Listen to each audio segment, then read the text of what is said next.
नमस्कार, मैं डॉक्टर ममता बीएचयू के स्त्री एवं प्रसूति रोग विभाग के सह आचार्य के पद पर काम कर रही हूँ। आज 26 सितंबर को विश्व गर्भ निरोधक दिवस के उपलक्ष्य में जगदम्बा फाउंडेशन की तरफ से मैं आप लोगों को गर्भ निरोधक उपायों के बारे में कुछ जानकारी देना चाहती हूँ। जैसा कि आप जानते हैं, हमारा देश विश्व में जनसंख्या के मामले में दूसरे नंबर पर है और अगर हमने गर्भ निरोधक उपायों के बारे में जल्दी ही कुछ नहीं अपनाया इन्हें, तो जल्दी ही ये चीन को पीछे छोड़ के फर्स्ट नंबर पे चला जाएगा। 2018 की जनसंख्या के अनुसार हमारे देश की जनसंख्या इस वक्त 135 करोड़ है और इन 2 सालों में भी और बढ़ गई होगी। तो इसलिए इस विषय पर बात करना बहुत ज़रूरी है और लोगों को जागरूक करना बहुत ज़रूरी है।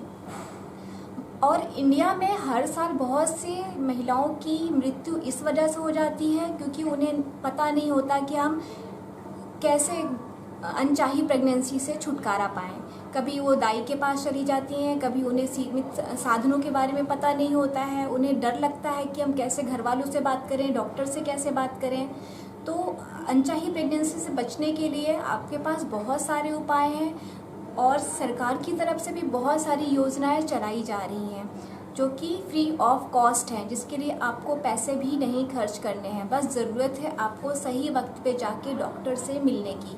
और ऐसा नहीं है कि ये बड़े बड़े अस्पतालों में ही हैं, ये जिला अस्पताल, कम्युनिटी हेल्थ सेंटर, गांव में जो पीएचसी होती हैं, अर्बन हेल्थ सेंटर, सब जगह ये सारी सुविधाएं उपलब्ध हैं। तो मैं आप लोग को ये बताना चाह रही हूँ कि सब कुछ सरकार ने आपको दे रखा है, तो इनको अपनाने में मत हिचकिए। और अगर आपके मन में कुछ सवाल है, कुछ दुविधा है कि हम ये नहीं इस्तेमाल कर सकते, ये वो नहीं कर सकते, तो मैं आपको उसके बारे में भी आज सब कुछ क्लियर करने की कोशिश कर रही हूँ। तो जैसा कि आप ये देख रहे हैं, इसमें कुछ गर्भ निरोधक के उपाय हैं। गर्भ निरोधक 2 तरह के हो सकते हैं, एक टेम्परेरी, दूसरा परमानेंट। अगर आपको अभी बच्चा नहीं चाहिए लेकिन आप 2 साल बाद, 4 साल बाद या 10 साल बाद भी चाहते हैं, तो उसके लिए बहुत से टेम्परेरी मेथड्स भी हैं। और अगर आपकी फैमिली कंप्लीट हो चुकी है, आपको आगे बच्चा नहीं चाहिए, उसके लिए परमानेंट मेथड भी हैं। तो आप उनमें से कुछ भी अपना सकते हैं। ये देखिए, ये है निरोध कॉन्डोम। ये मेल पार्टनर द्वारा यूज़ किया जाता है, बहुत ही सेफ है, इसका कोई साइड इफ़ेक्ट नहीं है। अगर इसको सही तरीके से यूज़ किया जाए तो ये 98 to 99% केसेस में ये सक्सेसफुल रहता है। बट अगर सही तरीके से नहीं यूज़ करेंगे तो उसके फेलियर होने के चांसेस भी होते हैं। और इसका सबसे अच्छी बात इसके साथ क्या है कि ये बिल्कुल भी कॉस्टली नहीं है, फ्री ऑफ कॉस्ट है। अगर आप ख़रीदना भी चाहते हैं तो भी इसकी कॉस्ट बहुत ज़्यादा नहीं है। दूसरी चीज़ क्या है कि इससे आप अदर जो और भी बीमारियां हैं, जो कि अदर एसटीडीज़ है लाइक HIV और यौन संक्रमित जो बीमारियां होती, उनसे भी आप बच सकते हैं। तो इसको अपनाने में कोई बुराई नहीं है, इसका कोई साइड इफ़ेक्ट नहीं है, आराम से यूज़ कर सकते हैं। बट ये मेल पार्टनर द्वारा यूज़ होना चाहिए और हर बार, जितनी बार आप ये काम सहवास करेंगे, हर बार ये यूज़ होना चाहिए।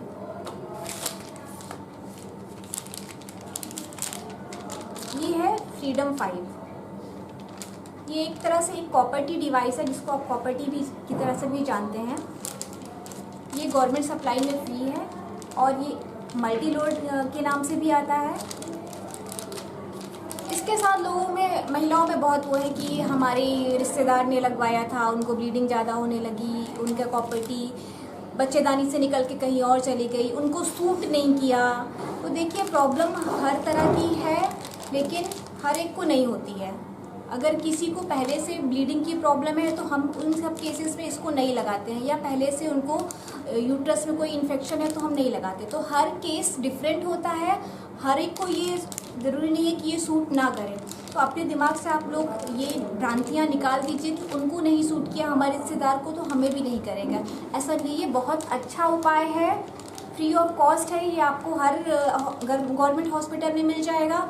दूसरी सबसे बड़ी बात क्या है कि एक बार आपने लगवा लिया तो 5 साल के लिए ये जो है ये उपाय कारगर रहेगा, आपको बार बार इसमें कुछ करना नहीं पड़ेगा। और एक कॉपर टी 380 के नाम से भी आता है, वो 10 साल के लिए। अगर आप 10 साल के लिए बच्चा रोकना चाहती हैं तो वो 10 साल वाला भी एक उपाय है हमारे पास। और ऐसा नहीं है कि अगर आपने लगवा लिया तो ये 5 साल बाद ही इसको निकलवा सकते हैं। इसको आप 5 महीने में भी निकलवा सकते हैं। अगर आपको प्रॉब्लम हो रही है तो ये 5 दिन में भी निकल सकता है।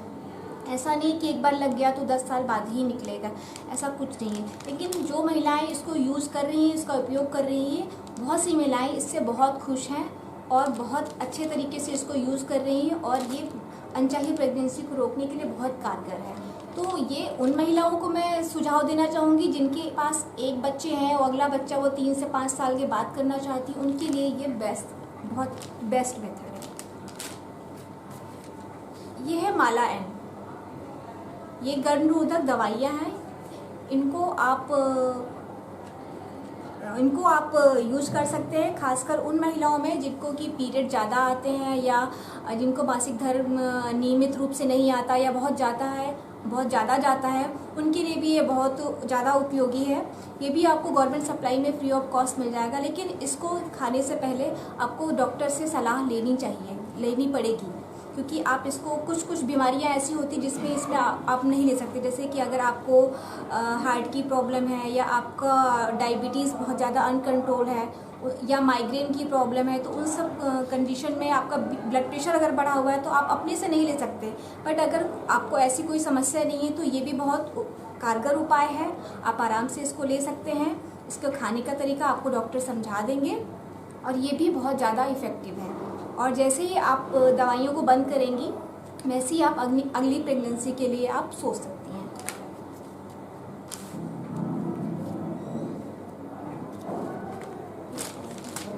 और ये आप देख रहे होंगे ये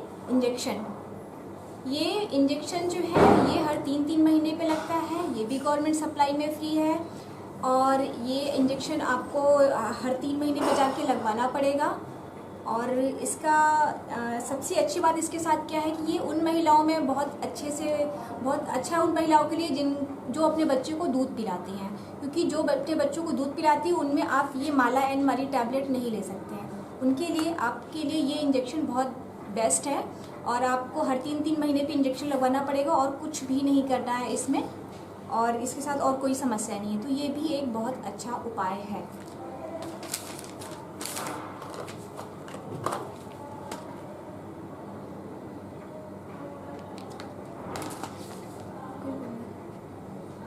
और इसके अलावा बहुत से मेथड्स हैं जिनके लिए अगर आप जानना चाहते हैं तो आप हमारे अस्पताल के 104 नंबर ओपीडी कमरे में सोमवार से लेकर शनिवार तक किसी भी दिन आ सकती हैं। और अगर आप 105 नंबर में भी आ सकती हैं, वहाँ पर भी हम लोग आपको फ्री ऑफ कॉस्ट ये सारी सुविधाएं प्रोवाइड करने की पूरी कोशिश करेंगे। और अगर आप परमानेंट मेथड अपनाना चाहते हैं, अगर आपकी फैमिली कंप्लीट हो चुकी है और बच्चे नहीं चाहिए, तो उसके लिए आप नसबंदी का उपाय भी है आपके लिए, जो कि गवर्नमेंट द्वारा फ्री में ऑपरेशन किया जा रहा है। तो ज़्यादातर मैंने ये देखा है कि परिवार में महिलाओं को ही कहा जाता है कि आप नसबंदी करा लो, चाहे वो फिजिकली फिट हो चाहे ना हो, और पुरुषों को कभी भी इस चीज़ के लिए बाध्य नहीं किया जाता है। तो बाध्य तो किसी को मैं नहीं कर रही हूँ कि आप करा ही लीजिए, लेकिन मेरी ये सलाह है कि करा लेनी चाहिए। और ख़ासकर अगर घर के पुरुष जो है इस वैसेक्टमी को या मेल नसबंदी को अपनाएंगे तो वो ज़्यादा होगा, क्योंकि महिलाओं को वैसे भी बहुत सारे काम घर में करने पड़ते हैं। तो अगर आप एक थोड़ी सी जिम्मेदारी अगर आप अपने लिए ले लेंगे तो वो ज़्यादा अच्छा रहेगा। और इसके अलावा महिला नसबंदी भी बहुत अच्छा उपाय है। अगर फैमिली कंप्लीट है और आगे बच्चे नहीं चाहिए तो बेस्ट है कि आप फिर नसबंदी करा लीजिए। और ये भी गवर्नमेंट द्वारा फ्री कैंप्स भी ऑर्गेनाइज किए जाते हैं, हमारे खुद के हॉस्पिटल में भी होते हैं, पीपीओटी में 104 नंबर में, तो वहाँ पे भी आप आ सकते हैं। और ये डिस्ट्रिक्ट हॉस्पिटल CSC PSC हर जगह ये ऑपरेशन हो रहे हैं, जिसके लिए आपको बस पहले से जाके रजिस्टर्ड करना पड़ता है। और बहुत सी महिलाएं ये सोचती हैं कि नसबंदी हो गई तो मैं काम नहीं कर पाऊँगी, मुझे 10 तरह की समस्याएं हो जाएंगी। ऐसा कुछ नहीं है, बहुत ही छोटा सा ऑपरेशन है और इसमें आपको बहुत कोई मेजर ऑपरेशन ऐसा नहीं है और बहुत बड़ी आपको प्रॉब्लम इससे नहीं होने वाली है। लेकिन आपको बस ज़रूरत है अपनी इच्छा शक्ति को जगाने की और अपनाने की। तो उपायों की कमी नहीं है, संसाधनों की कमी नहीं है गर्भनिरोधक बस ज़रूरत है कि आप लोग थोड़ी से अपनी अवेयरनेस को बढ़ाएं, अपने आसपास के लोगों को समझाएं। खासकर जो महिलाएं पढ़ी लिखी नहीं है उनके अंदर बहुत झिझक होती है कि मैं कैसे जाऊं।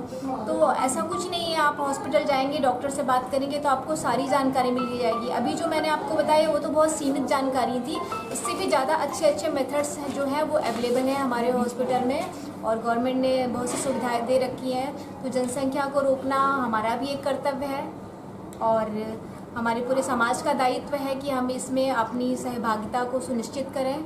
और मेरा आप लोगों से यही निवेदन है कि आप लोग को जब भी कोई ज़रूरत हो आप हमारे हॉस्पिटल में आ सकते हैं, और कृपया इन गर्भ निरोधक साधनों को अपनाने की कोशिश करें। और जितना आप अपने आसपास के लोगों को भी बता सकते हैं, परिवार की महिलाओं को भी इसके बारे में जागरूक कर सकते हैं, उतना करने की कोशिश करिए। धन्यवाद।